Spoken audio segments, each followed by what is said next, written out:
WWE has given us some of the greatest moments in sports entertainment and some of the most painfully bad acting you'll ever see.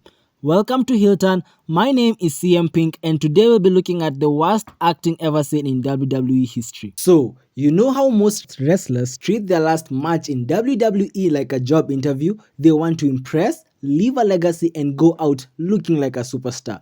Yeah, JTG did not get that memo. In 2013 on Superstars, a pay-per-view nobody even remembers existed, JTG had his final match against Santino Marella. And instead of going out with a clean, normal performance, my guy decided this was the moment to show the world he's a true performer. A performer of pure comedy. Picture this. Closing moments of the match, Santino pulls out the Cobra, the most unserious finishing move in WWE history. A green sock puppet that somehow kills grown men. He hits JTG with it and JTG did not just sell it. He ascended. My man started convulsing like he had been electrocuted by Thor. He rolled his eyes back, flopped on the mat, shook like a PlayStation controller on max vibration. Bro looked like he was having an out-of-body experience live on TV. Even Santino looked confused and he was the one who did the move. JTG said, "If this was my last match, I'm going viral." And honestly, I respect that.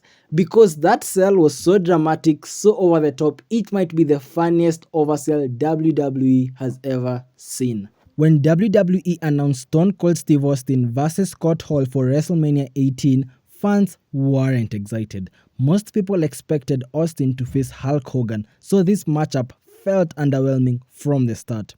The match itself did little to change anyone's mind. It felt slow, lacked energy, and honestly didn't have the big match feel you'd expect at WrestleMania. However, the finish of the match became unforgettable, not because of the action leading up to it, but because of Scott Hall's incredible oversell of the Stone Cold Stunner. In the closing moment, Austin hits Hall with the first stunner. It looked impactful, but it didn't drop him immediately. Hall staggered on his feet, almost refusing to fall as if he was trying to absorb the move. Austin then delivered a second stunner, and this is where everything changed. Scott Hall launched into the air with a dramatic, almost cartoon-like reaction. He bounced upward, flipped backwards, and crashed into the mat with a level of exaggeration that instantly turned the moment into a classic.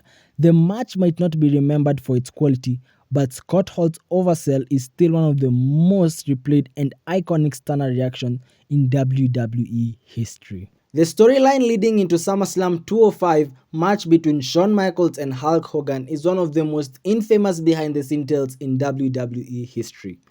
Originally, the plan was for the two legends to compete in a trilogy of matches with each man earning a victory to keep the rivalry balanced.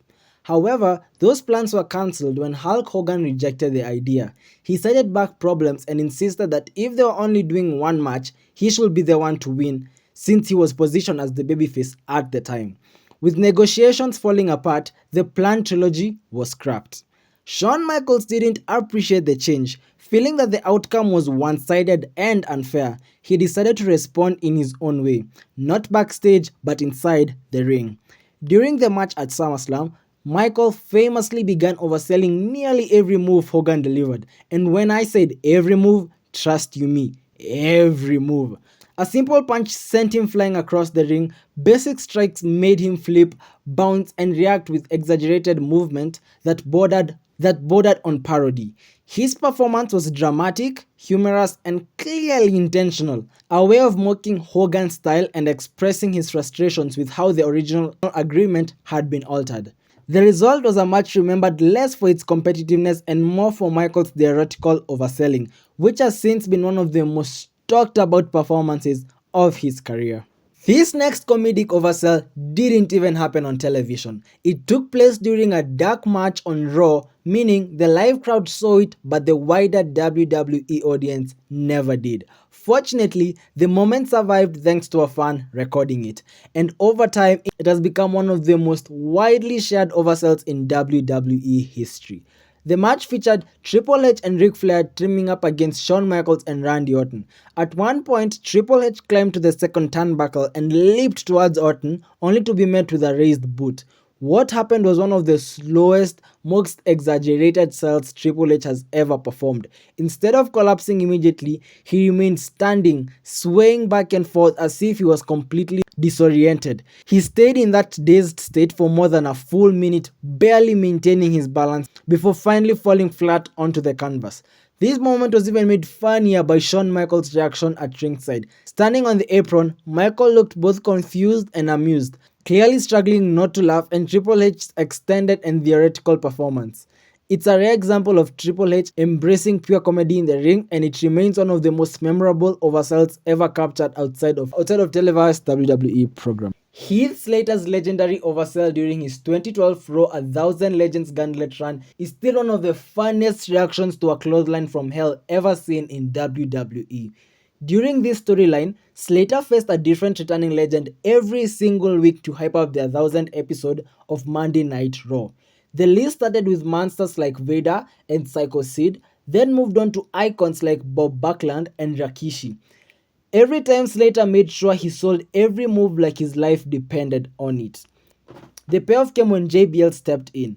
After Lita, the APA and several legends beat Slater down. JBL hit him with a clothesline from hell, and Slater delivered a masterpiece of overselling. He took the hit, flipped backwards, and landed on his upper back with both feet straight up in the air, and then held that position for a full 5 seconds before his legs finally crashed down to the mat. The overselling was so good that even JBL cracked a smile, acknowledging how perfectly Slater committed to the moment. Reports at the time say that Slater genuinely impressed the WWE management with how hard he leaned into the comedy and made the whole angle unforgettable. That's it from us here at Hilton. We'll see you next time. My name is CM Pink.